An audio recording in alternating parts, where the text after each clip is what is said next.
ये जो पेड़ दिख रहा है ना भाई, ये पेड़ काट के अभी फिलहाल यहाँ पे बनने वाली बड़ी बिल्डिंग, देखो साइड में बिल्डिंग दिख रही है, वही बिल्डिंग अभी फिलहाल यहाँ पे बनने वाली इस पेड़ काट के बिल्डिंग बनाने की है। ठीक है, ये बहुत ट्रेंड में चल रहा है भाई, पूरा सोशल मीडिया के ऊपर, न्यूज़पेपर में। जो 400 एकड़ में फैला हुआ फॉरेस्ट है भाई, तो वो जंगल काट दिया वहां से।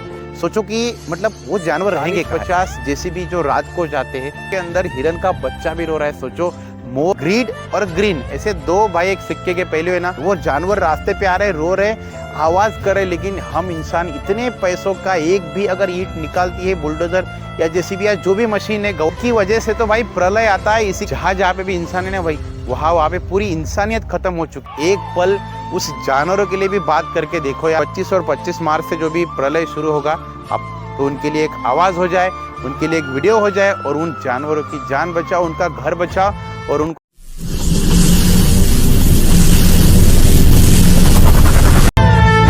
तो ये जो पेड़ दिख रहा है ना भाई, ये पेड़ काट के अभी फिलहाल यहाँ पे बनने वाली बड़ी बिल्डिंग, देखो साइड में बिल्डिंग दिख रही है, वही बिल्डिंग अभी फिलहाल यहाँ पे बनने वाली। इस पेड़ को मेरे को काटना है। इस पेड़ के ऊपर मुझे लेना देना नहीं कि यहाँ पे कबूतरों के लिए दाना पानी खाना सब रखा है, नीचे भी रखा है जानवरों के लिए, लेकिन इस पेड़ को काट के बिल्डिंग बनाने की है। ठीक है, यहाँ पे बड़ी आईटी पार्क और बड़ा मॉल गिल सब कुछ बनाने का है। दिख रहा है पेड़ इतना बड़ा, ये सब पेड़ काटने गए मेरे को भाई। इतने बड़े बड़े पेड़ जो कि बहुत ट्रेंड में चल रहा है भाई, पूरा सोशल मीडिया के ऊपर, न्यूज़पेपर में, हमारी जो भी सरकार है उसके बीच में, कि हैदराबाद जो हमारे इंडिया के अंदर तेलंगाना की कैपिटल है, तो वहाँ पे भाई एक 400 एकड़ की ज़मीन है जहाँ जंगल पूरा फॉरेस्ट फैला हुआ है। कांचा गाचीबोली नाम से एक फॉरेस्ट है 400 एकड़ का, और वही 400 एकड़ का जो फॉरेस्ट है भाई, जहाँ पे कांग्रेस की सरकार है। ऐसे तो हमारे राहुल गांधी बहुत कुछ समाज के लिए करते हैं, पद यात्रा निकालते हैं भाई, और बहुत कुछ ऐसी अच्छी बातें करते हैं, लेकिन वहाँ पे उस जानवरों के लिए जो रहने के लिए जगह है, उनका घर है, वो सदियों से वहाँ पे रहते आ रहे। जितने भी हिरन है, शेर है, भालू है, मोर है, पंछी है, बहुत सारे जानवर है, अगर वो जंगल काट दिया वहाँ से, सोचो कि मतलब वो जानवर रहेंगे कहाँ यार। एक तरफ हम ऐसा बोलते हैं कि पेड़ लगाओ, पेड़ बचाओ, क्योंकि वही हमारी ज़िंदगी है, जानवरों को बचाओ, वही हमारी शान है, हमारी संस्कृति। और यहाँ पे 400 एकड़ ज़मीन सिर्फ एक आईटी पार्क और एक बिल्डिंग खड़ी करने के लिए आप काट रहे यार।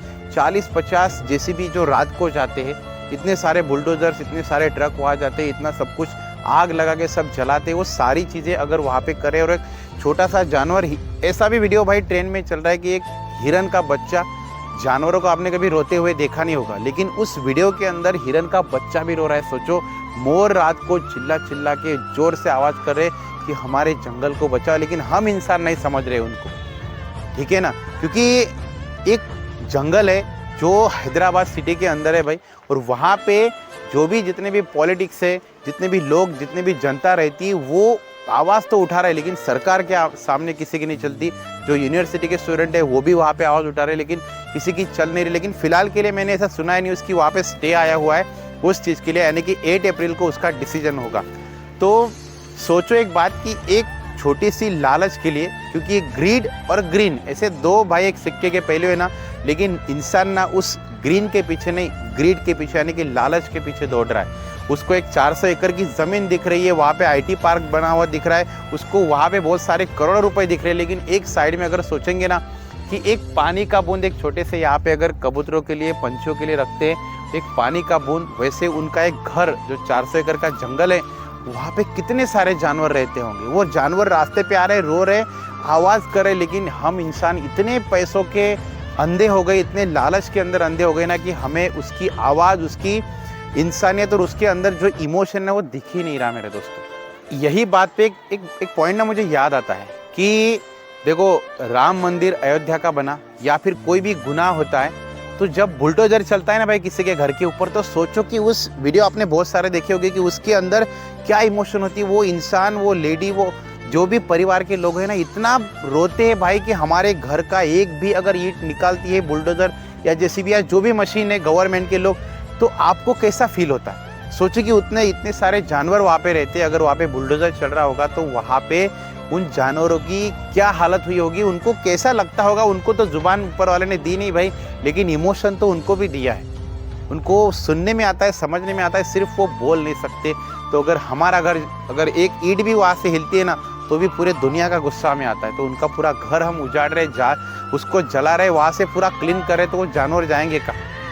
और इसी की वजह से तो भाई प्रलय आता है, इसी की वजह से तो बहुत सारे हमारे धरती के ऊपर बहुत सारे ऐसे आपत्तियाँ आती है, बहुत सारे डिजास्टर, तो वो हमें समझ में नहीं आती। क्योंकि कोरोना जैसी पैंडेमिक है ना, वो इसी की वजह से आती है। क्योंकि हमारे इस धरती के ऊपर, इस ब्रह्मांड के अंदर जहाँ जहाँ पे भी इंसान है ना भाई, वहाँ पे पूरी इंसानियत खत्म हो चुकी है।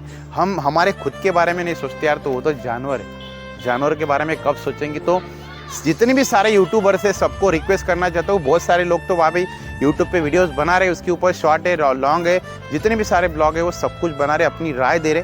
लेकिन और भी कुछ बड़े यूट्यूबर्स है जो सो रहे अभी तक खुद के लिए और भाई अपनों के लिए जी रहे। एक पल उस जानवरों के लिए भी बात करके देखो यार, कि उनका घर अगर वहाँ पे जल रहा है तो आप कुछ उनके लिए करने की ताकत रख सकते हो। क्योंकि आप सोशल मीडिया के हीरो, सभी यूट्यूबर्स को यही रिक्वेस्ट है भाई, जितने भी सारे एक्टिव होते हैं, जितने भी सारे सोशल वर्कर, लीडर्स, पॉलिटिशियन, जो भी है, सब कुछ उनके लिए आवाज़ उठाओ। उनके लिए कुछ करेंगे ना, तभी नेचर हमारे लिए कुछ करेगा। हम उनको अगर बर्बाद करेंगे ना, तो नेचर जो भविष्यवाणी की है ना भाई सारे साधु संतों ने, कि 2025 और 25 मार्च से जो भी प्रलय शुरू होगा, आपने भूकंप तो देखा ही है भाई, ठीक है, जो कि बैंकॉक के अंदर हुआ और बहुत सारे देशों के अंदर हुआ, तो शुरुआत हो चुकी है। अगर हम उसे नहीं बचाएंगे तो वो हमें नहीं बचाएंगे। इसीलिए अगर कोई भी आपत्ति को, कोई भी परेशानी को, कोई भी प्रॉब्लम को अगर टालना है, तो उसको बचाना ज़रूरी है मेरे दोस्तों। तो उनके लिए एक आवाज़ हो जाए, उनके लिए एक वीडियो हो जाए, और उनके लिए आपकी एक फीडबैक हो जाए कि भाई मैं उनके लिए क्या कर सकता हूँ। और ये जो जंगल वहाँ पे कट रहा है, इसको पूरी तरीके से स्टॉप होना चाहिए, ठीक है ना। अगर मेरी राय उनके बारे में आप जब भी पूछो तो पॉजिटिव रहेगी। लेकिन मुझे एक बात यहाँ पे ज़रूर मैं बोलना चाहूँगा कि जो भी यूट्यूबर है भाई, प्लीज़ इस टॉपिक के ऊपर वीडियो बनाओ और उन जानवरों की जान बचाओ, उनका घर बचाओ और उनको एक अच्छी ज़िंदगी दे दो, ठीक है। Thank you so much. अच्छा लगे मेरी सोच तो ज़रूर शेयर कर देना, और एक लाइक हमारे जानवरों के लिए, प्राणियों के लिए, पंछियों के लिए तो बनती है भाई, ठीक है। Thank you so much. जय भवानी, जय शिवाजी। लाइक करो, दो लाइक करो।